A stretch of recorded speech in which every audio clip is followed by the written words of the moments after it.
Assalamualaikum warahmatullahi wabarakatuh. Perkenalkan, saya Fuad Muhammad Nur.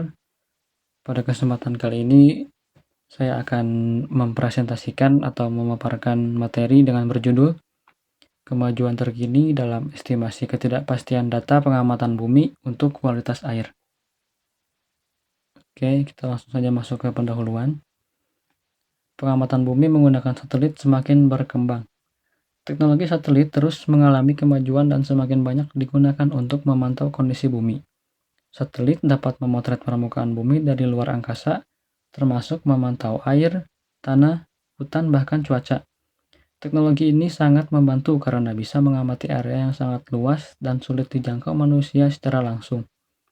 Berbagai negara dan lembaga internasional seperti NASA terus mengembangkan satelit pengamatan bumi agar data yang dihasilkan semakin akurat dan bermanfaat untuk banyak keperluan, termasuk memantau lingkungan. Kemudian, data kualitas berbasis citra satelit digunakan secara luas. Saat ini, banyak dipakai untuk menilai kualitas lingkungan, termasuk kualitas air sungai, danau, hingga laut.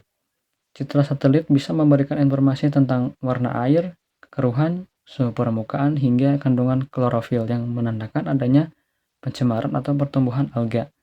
Banyak peneliti, pemerintah, dan lembaga lingkungan memakai data ini karena lebih praktis dan bisa memberikan gambaran yang luas secara berkala. Dan yang ketiga, estimasi ketidakpastian sangat penting agar data lebih dipercaya. Oke, selanjutnya, model warna laut. Warna air laut diukur melalui reflektasi spektral dari permukaan air. Maksudnya, warna air laut bisa diukur dari pantulan cahaya matahari yang mengenai permukaan air yang disebut reflektasi spektral. Setiap warna cahaya yang dipantulkan akan memberikan informasi yang berbeda-beda tergantung pada kondisi air tersebut. Kemudian kedua yaitu inversi. Inversi dilakukan untuk memperoleh parameter kualitas air. Setelah pantulan cahaya didapat, langkah berikutnya adalah melakukan inversi. Inversi adalah proses mengubah data pantulan tadi menjadi informasi yang lebih mudah dipahami, seperti kadar klorofil, sedimen, atau zat cemar dalam air. Kemudian yang ketiga, warna air laut menunjukkan kandungan seperti klorofil. Warna air laut bukan hanya soal penampilan, tapi bisa menunjukkan kandungan zat di dalamnya, seperti klorofil A yang berasal dari alga atau fitoplankton. Semakin banyak kandungan klorofil, biasanya warna air laut akan semakin hijau. Kemudian untuk tantangan dalam model warna laut, yang pertama yaitu warna air bisa berubah-ubah di tiap daerah. Kemudian yang kedua, kadang asumsi model tidak sama dengan keadaan yang sebenarnya. Dan yang ketiga, gangguan dari awan atau kabut juga bisa membuat data tidak akurat. Selanjutnya ada metode estimasi kesalahan. Di sini ada dua metode. Yang pertama ada metode deterministik dan yang kedua adalah metode stokastik. Metode deterministik yaitu menghitung kesalahan dengan rumus yang jelas. Metode ini dipakai untuk menghitung kesalahan dengan cara yang pasti dan menggunakan rumus yang sudah ditentukan. Jika datanya sama, maka hasil perhitungannya juga akan selalu sama. Metode ini sangat cocok untuk situasi yang sederhana atau sistem yang tidak banyak berubah. Dengan metode ini, kita bisa langsung tahu seberapa besar kesalahan tanpa perlu menebak-nebak. Nah, kemudian biasanya dipakai jika sistemnya sudah dipahami dengan baik. Metode deterministik lebih sering digunakan jika kita sudah benar-benar paham bagaimana sistem itu bekerja. Misalnya, alat ukur yang sudah diketahui karakteristiknya atau proses pengukuran yang sudah jelas rumusnya. Karena tidak banyak hal yang berubah, metode ini cukup akurat untuk memberikan hasil yang dipercaya. Kemudian untuk metode stokastik, metode ini digunakan pada sistem yang sulit diprediksi secara pasti. Biasanya, dipakai jika sistem yang diukur sulit diprediksi secara pasti, karena ada banyak faktor yang berubah-ubah atau tidak diketahui. Dalam kasus seperti ini, kesalahan pengukuran dipengaruhi oleh unsur peluang, sehingga hasilnya tidak bisa dihitung hanya dengan satu rumus pasti. Kemudian metode ini juga hasilnya bisa berbeda-beda, karena ada unsur ketidakpastian atau peluang. Hasil dari metode stokastik bisa berbeda-beda. Meskipun data awalnya mirip, metode ini lebih realistis untuk menggambarkan keadaan di lapangan, khususnya jika banyak faktor luar seperti cuaca, suhu, atau kondisi alat yang tidak stabil. Untuk kelebihan metode deterministik yaitu yang pertama, berdasarkan rumus yang pasti. Metode ini menggunakan rumus yang sudah jelas dan pasti. Semua langkah perhitungannya mengikuti aturan yang baku, sehingga kita bisa memprediksi hasilnya dengan mudah. Kemudian yang kedua, lebih mudah dipahami. Dan yang ketiga, hasilnya jelas dan tetap.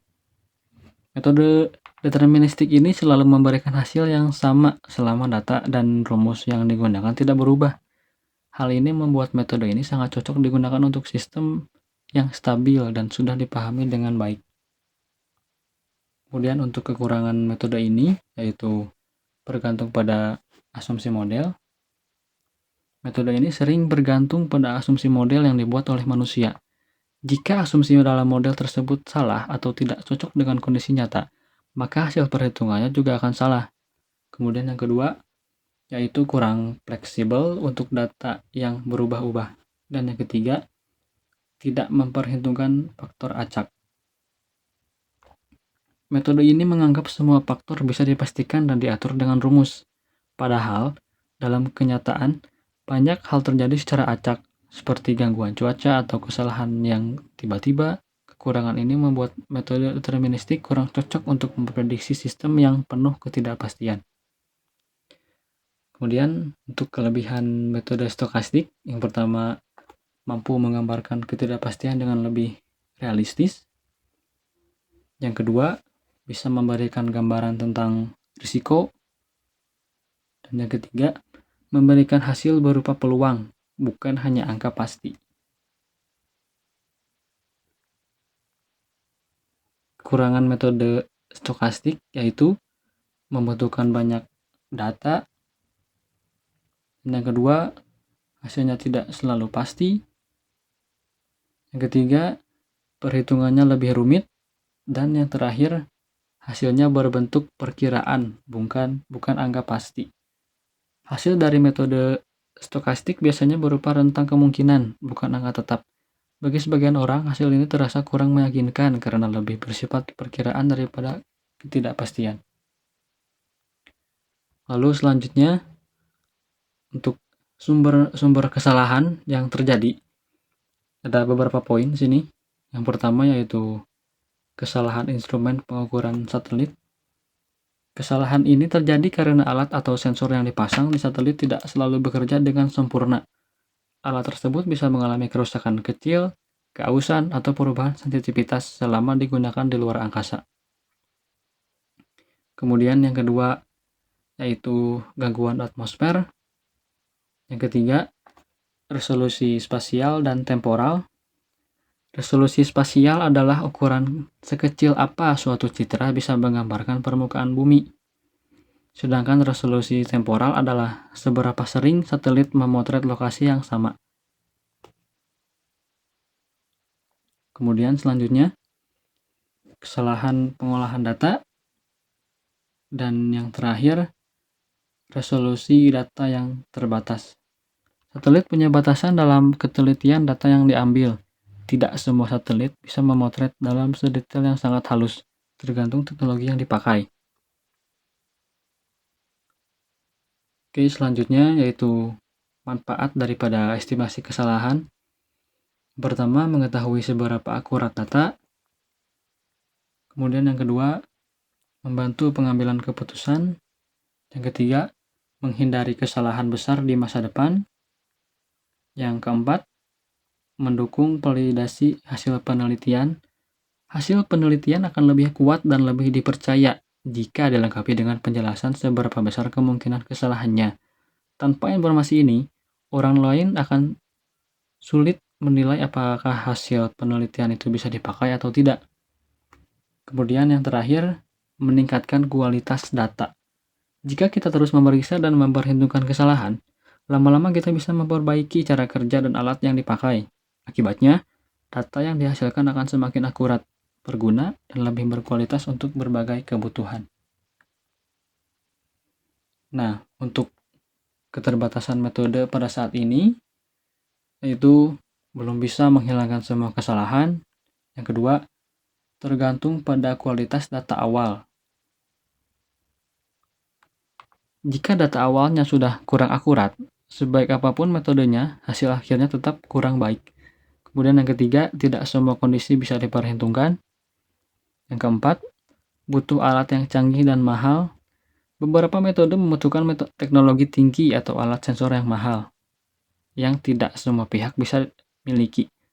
Kemudian yang terakhir, proses pengolahan data yang rumit. Metode yang lebih akurat sering memerlukan perhitungan statistik atau komputasi yang rumit, sehingga butuh tenaga ahli.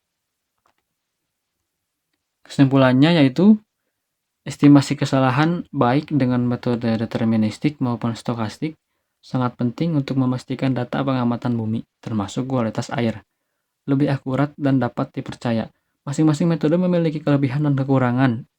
Metode deterministik cocok untuk sistem yang sederhana dan sudah dipahami dengan baik karena hasilnya pasti dan mudah diulang.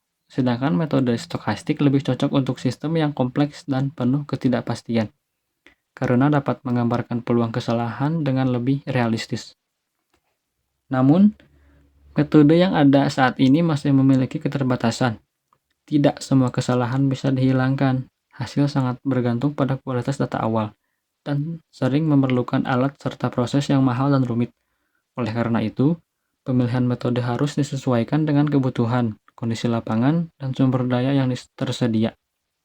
Secara umum, estimasi kesalahan membantu meningkatkan kualitas data, mendukung pengambilan keputusan yang lebih tepat, dan menghindari risiko kesalahan yang lebih besar di masa depan. Baik, itu saja yang dapat saya sampaikan. Mohon maaf bila ada kekurangan. Terima kasih atas perhatiannya. Wassalamualaikum warahmatullahi wabarakatuh.